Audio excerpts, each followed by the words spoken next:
여러분 안녕하십니까? 저희는 오늘 일본 후쿠시마 원전의 방사능과 관련해 우려했던 일이 결국 현실이 됐다는 단독 보도로 뉴스를 시작합니다. 지난달 태풍 하기비스가 후쿠시마 지역을 강타한 직후 홍수가 난 일본 내륙의 주택가와 특히 강물에서 방사능 물질 세슘의 농도가 급증한 것으로 확인됐습니다. 이 수치는 국제환경단체 그린피스가 최근 현지에서 측정한 겁니다. 이 방사능에 오염된 강물은 결국 바다로 흘러갈 것이고 이웃한 우리한테도 심각한 상황일 수밖에 없습니다. 먼저 최훈 기자의 단독 보도로 시작합니다. 태풍 하기비스가 일본을 강타했던 지난달 12일 후쿠시마 원전 인근 나미에 지역을 흐르는 다카세 강이 범람했습니다. 강이 범람하고 약 3주 뒤인 지난달 31일 환경단체 그린피스가 특수 드론을 띄워 이 일대 방사능 수치를 측정해봤습니다.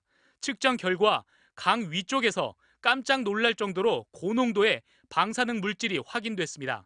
이 일대에서 검출된 방사선 신호는 초당 1,800에서 2,300개, 일본 정부가 접근을 금지하는 방사능 위험 지역에서 검출되는 방사선 신호가 1,500개인 것과 비교하면 최대 50% 이상 높은 수치입니다. 일상생활이 가능하다고 일본 정부가 인정했던 지역에서 왜 갑자기 방사능 농도가 치솟았을까? 흙이나 나무에 쌓여있던 방사성 물질이 태풍이 몰고 온 비바람에 쓸려 내려와 강물을 오염시켰고 그 강물이 범람하면서 주변까지 오염시켰을 가능성이 큽니다.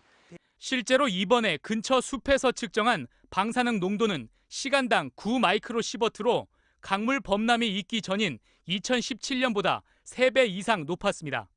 나무에 그리고 목초에 이런 부분들은 기본적으로 제거가 안 되는 것이고요.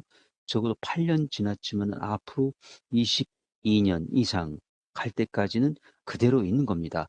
후쿠시마는 매년 두어 차례 태풍이 지나가는 곳입니다. 그린피스는 태풍이 올 때마다 비슷한 일이 되풀이됐을 것으로 의심합니다. Heavy rainfall rapidly moves radioactivity down the river systems and it contaminates and recontaminates areas in Fukushima. 더 큰 문제는 해양 오염입니다. 방사능 농도가 높아진 강물이 후쿠시마 앞바다로 흘러들면서 바닷속 방사성 물질 농도도 높아졌을 가능성이 큽니다.